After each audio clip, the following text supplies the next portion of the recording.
జై శ్రీమన్నారాయణ. నేను మీ icon astrologer Gattupalli Suresh Babu.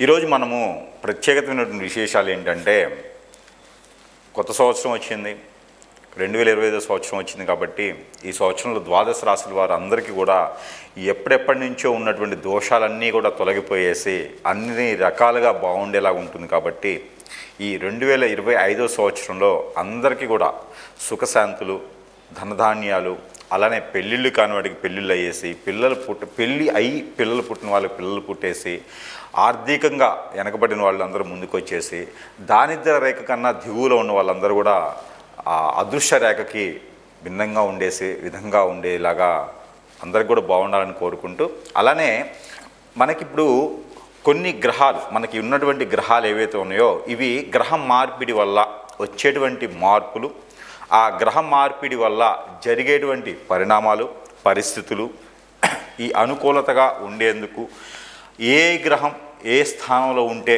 ఏం జరుగుతుంది, ఏ గ్రహం ఎక్కడ మనకి ఏ ప్లేస్లో ఉండడం వల్ల శుభ అశుభ దృష్టిలు ఎలా ఉంటాయి, దీనివల్ల మనకి ఏం జరుగుతుందనే దానికి చూసినట్లయితే కనుక మనం ఈరోజు టాపిక్లు మాట్లాడుకునేది ఏంటంటే కుజగ్రహం. ఈ కుజగ్రహం అనేది మనకి చాలా శుభ దృష్టి ఉండడం వల్ల అశుభ దృష్టి ఉండడం వల్ల ఏం జరుగుతుంది, ఏ రాశి వారికి ఏ స్థానంలో కుజుడు ఉండటం వల్ల మంచి జరుగుతుంది, ఈ కుజగ్రహం ఎలాంటి పనులు చేస్తుంది, ఈ కుజగ్రహంతో వేరే గ్రహాలు ఏమైనా కూటమితో ఉన్నప్పుడు ఎలాంటి పనులు చేసుకోవచ్చు అనేదానికి మనం ఒక్కసారి వివరణ చూద్దాము. అయితే మనకి ఇప్పుడు మేషరాశి గురించి చూసినట్లయితే కనుక, మేషరాశికి కుజుడు 3వ స్థానంలో ఉన్నాడు, అంటే వెనకంజులో ఉన్నారనమాట. అంటే కర్కాటక రాశిలో ఉన్నటువంటి కుజుడు ఎవరైతే ఉన్నారో, ఈయన మొన్న జరిగినటువంటి జనవరి 21వ తారీఖున మళ్ళీ వెనకంజులోకి వచ్చేసి అతను మిథున రాశిలోకి రావడం జరిగింది.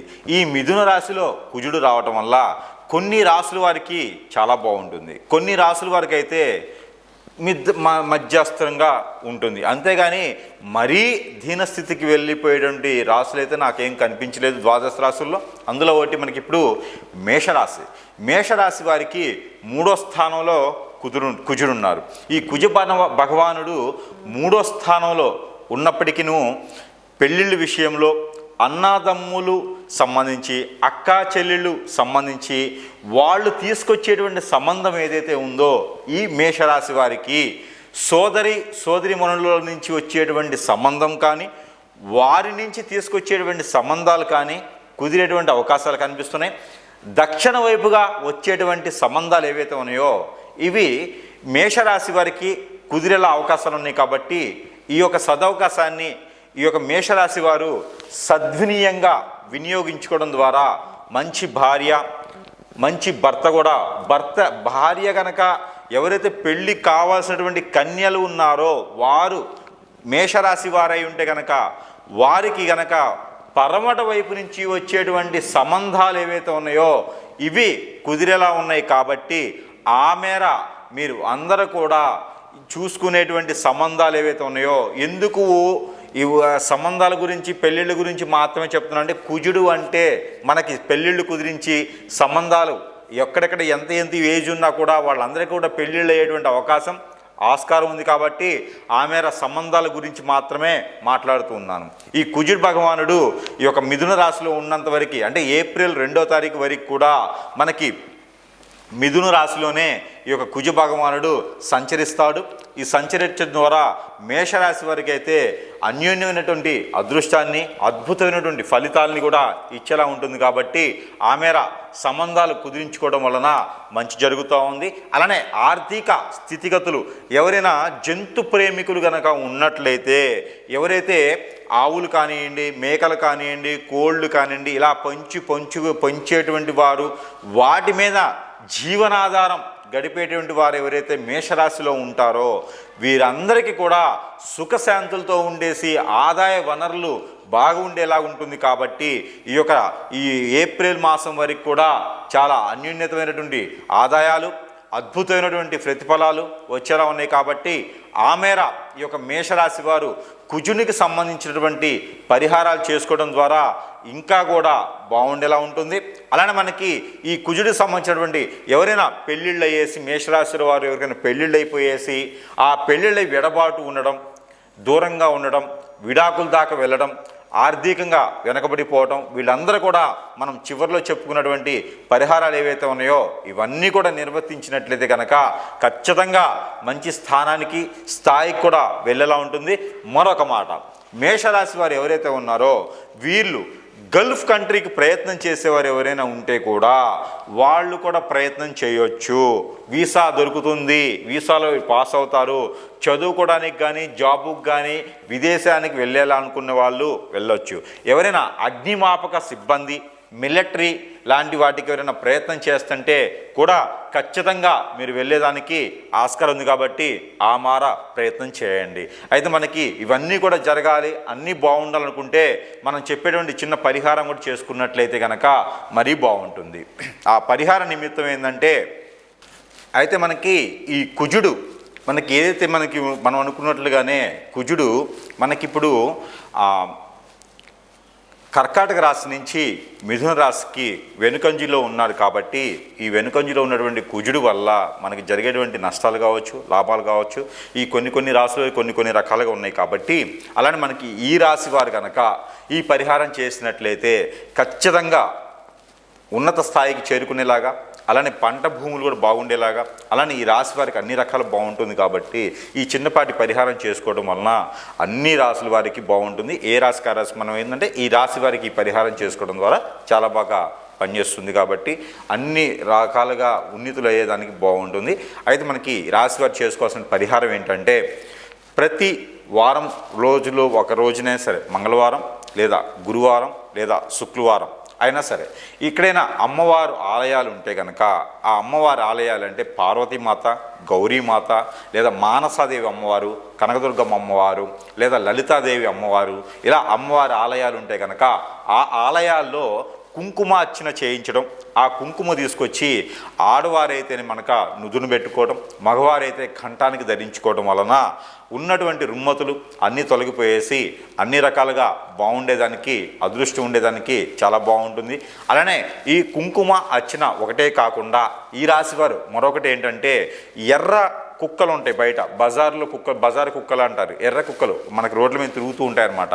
ఆ కుక్కలకి కనుక గోధుమ రొట్టెలు, ఏవైతే మనకి ఈ యొక్క దోషాలు సంబంధించిన కానీ ఏదైతే మనకి కోరికలు ఉంటాయి, ఏవైతే కోరికలు ఉన్నాయో అంటే ఎంత వయసు వచ్చిన పెళ్ళి కానిటువంటి వాళ్ళు కానీ ఉంటారు కదా మనం ముందుగా అనుకున్నట్టుగా, అయితే ఈ రాశి వారు ప్రత్యేకంగా ఏదైతే గోధుమ రొట్టెలు ఉంటాయో ఆ గోధుమ రొట్టెల మీద తేనె, ఈ తేనె కుక్కలు కొన్ని అయితే మనకి ఒరిజినల్ తేనె అయితే కుక్కలు తినవు, అయితే మనకి తేనె లేకుండా ఇలా మనకి తేనె అయితే ఒరిజినల్ కాకుండా ఉండేటువంటి దాబర్ లాంటి తేనెలు అయితే మీకు బాగానే ఉంటుంది. అవైతే ప్రాసెస్ చేసినవి కాబట్టి కుక్కలు కూడా తింటాయి. ఒకవేళ తేనె దొరకని పక్షాన మీకు చెరకు రసం కానీ లేదా బెల్లం కానీ దొరుకుతుంది. ఈ బెల్లం మనము చిన్నగా రసంలా చేసేసి ఆ బెల్లం రసంతో కనుక మనము ఏవైతే కోరికలు ఉన్నాయో ఆ కోరికలన్నీ కూడా ఈ గోధుమ రొట్టెల మీద రాచి, ఆ రాసినటువంటి గోధుమ రొట్టెలు ఏవైతే ఉన్నాయో అవి కుక్కకి తినిపించడం ద్వారా లేదా ఆవుకు తినిపించడం ద్వారా కూడా మీకున్నటువంటి రుమ్మతులన్నీ కూడా తొలగిపోయేదానికి ఎక్కువ ఆస్కారంగా ఉంది. ఏదైతే మనం అనుకున్నటువంటిగా ఈ రాశివారు ఈ యొక్క 4 నెలల పాటు ఉండేటువంటి ఈ యొక్క కుజుడిది ఒక దశ కావచ్చు, కుజుడి అంతర్దశ కావచ్చు, నడిచేటువంటి అందరూ కూడా ఈ యొక్క పరిహారం చేసుకున్నట్లయితే కనుక ఆ కుజుడితో ఉన్నటువంటి దోషాలన్నీ కూడా తొలగిపోయేలా ఉంటాయి. కాబట్టి ఈ యొక్క చిన్న పరిహారం చేసుకుంటే మరీ మంచిది.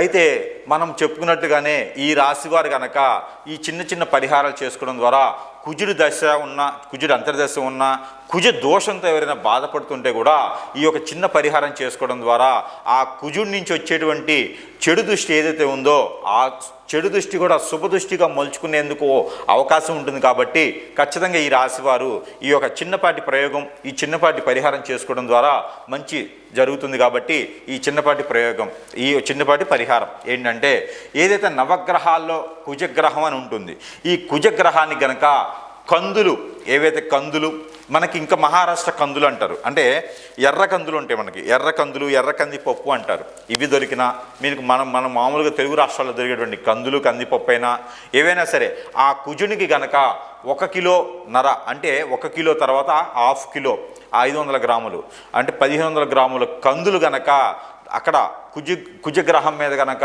ఉంచడమైనా, అభిషేకం చేసినా, 9 ప్రదక్షిణాలు చేసినా, 7 ప్రదక్షిణాలు లేదా 11 ప్రదక్షిణాలు చేసిన నవగ్రహాల చుట్టూతా ఈ యొక్క కందులు ఏవైతే ఉన్నాయో, కందిపప్పు ఏవైతే ఉన్నాయో ఇవి కుజుడి మీద ఉంచడం ద్వారా, అలానే ఎర్రని ఇవి మనకి ఆరెంజ్ కానీ లేకపోతే దానిమ్మ పండు అంటారు. ఈ దానిమ్మ పండు లేదా దానిమ్మ గింజలు ఏవైతే ఉన్నాయో, ఈ దానిమ్మ పండు, దానిమ్మ గింజలు, అంజీరు, ఈ అంజీరు పళ్ళు కూడా ఏవైతే ఉన్నాయో ఇవన్నీ కూడా మనకి జ్యూస్లా చేసుకొని ఆ జ్యూస్ కూడా మనం ఆ కుజుని గ్రహం మీద అభిషేకం చేసినా, లేదా కుజగ్రహం మీకు దగ్గర సమీప దూరం లేకపోతే ఈ కుజగ్రహానికి అధిపతి ఎవరైతే ఉన్నారో ఈయన వచ్చేసి సుబ్రహ్మణ్యేశ్వర స్వామివారు లేదా కుమారస్వామివారు లేదా అయ్యప్ప స్వామివారు లేదా ఇంకా చివరికి శివాలయంలో అయినా సరే ఇక్కడ మనకి అంజీరు పండుతో చేసినటువంటి జ్యూసు, అలానే బాదం పప్పుతో చేసినటువంటి జ్యూసు, అలానే మనకి ఏదైతే దానిమ్మ పండు అంటామో వాటితో చేసినటువంటి జ్యూసు, చివరిగా మనకి చెరుకు రసం, ఇవన్నీ కూడా కలగలుపుకొని మనం అభిషేకం అర్చన చేయించినట్లయితే గనక ఏవైతే మీకు సమీప దూరంలో ఉన్నటువంటి నేను చెప్పినటువంటి విగ్రహాలకి అభిషేకం చేయడం ద్వారా అన్ని రకాల రుమ్మతులు తొలగిపోయేసి విదేశీ యానానికి వెళ్ళాలనుకున్నటువంటి ఎవరైతే ఉన్నారో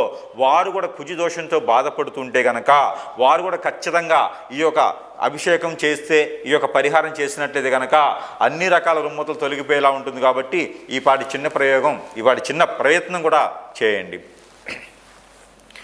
అలానే మనకి ఈ యొక్క రాశివారు కనుక ఈ చిన్నపాటి పరిహారం చేసినట్లయితే కనుక మీకు అన్ని రకాల కుజుడి నుంచి వచ్చేటువంటి లోపాలు, అన్ని రకాల కుజుడి నుంచి వచ్చేటువంటి శాపాలు అన్నీ కూడా మీకు పటాపంచలేలా ఉంటుంది. కాబట్టి మీలో ఈ రాశి వారికి ఎవరికైనా పెళ్ళిళ్ళకి అవ్వలేదా, లేదా పెళ్ళిళ్ళై పిల్లలు పుట్టలేదా, ఇవన్నీ కూడా మీకు కుజుని వల్ల వచ్చేటువంటి లోపాలే. కాబట్టి ఎలానో మనకి కుజదశి ఉంది, కుజ అంతర్దశి ఉంది, లేదా కుజుడు సమీప దూరంలో మీకు మనకిప్పుడు మిథున రాశిలోనే ఉన్నారు. కాబట్టి ఈ మిథున రాశిలో కుజుడు అనేది, ఆ మిథున రాశి కుజగ్రహం అనేది మీకు మంచి శుభదృష్టితో ఉంటుందన్నమాట.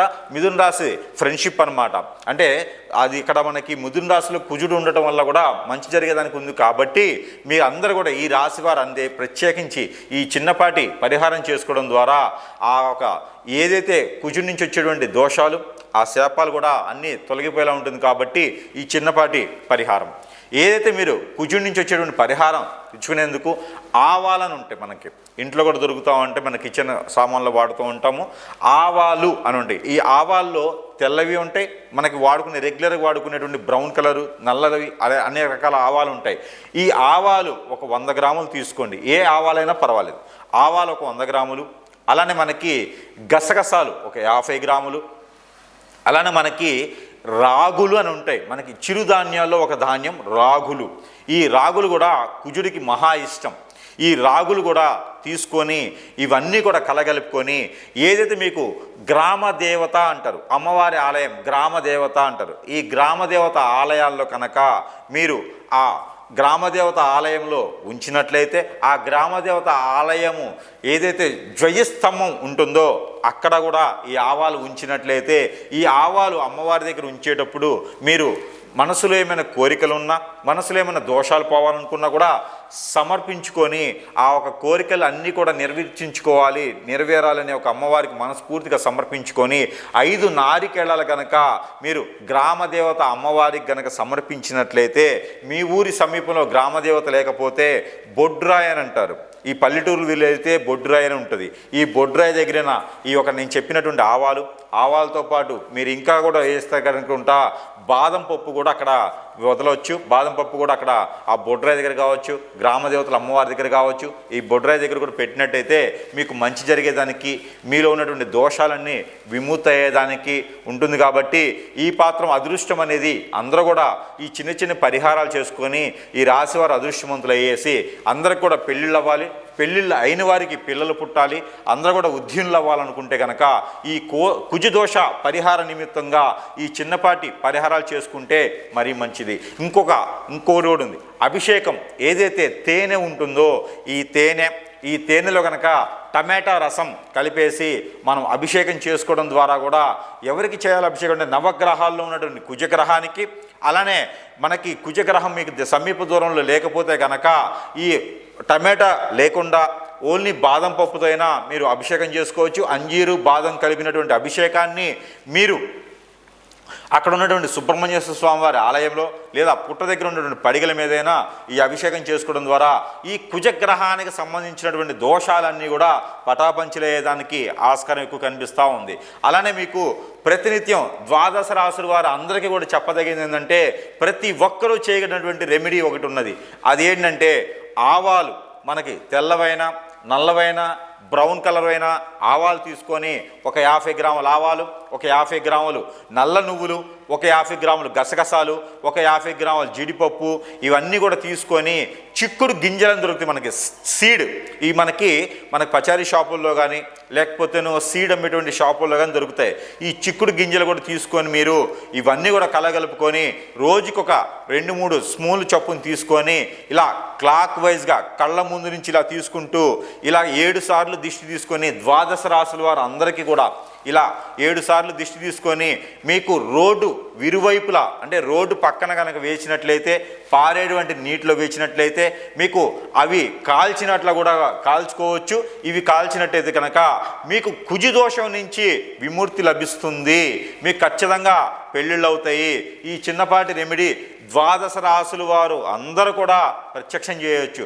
మరొకటి ఉంది, మీకు ఇంకా ఆరోగ్య సమస్యలు కానీ ఈ కుజదోషానికి సంబంధించింది కానీ ఇంకేమైనా ఉంటే కూడా మీకు ఆ దోషాలన్నీ కూడా పటాపంచలయ్యేందుకు మిరియాలు కూడా ఇందులో కలుపుకున్నట్లయితే మీ ఆర్థిక స్థితిగతులు, మీ ఆరోగ్య సమస్యలు కూడా తొలగిపోయేలా ఉంటుంది. కాబట్టి మనం చెప్పుకున్నటువంటి ఆవాలు, గసగసాలు, బాదం పప్పు వీటన్నిటితో పాటు మిరియాలు కూడా కలుపుకొని దిష్టి తీసుకోవాలి.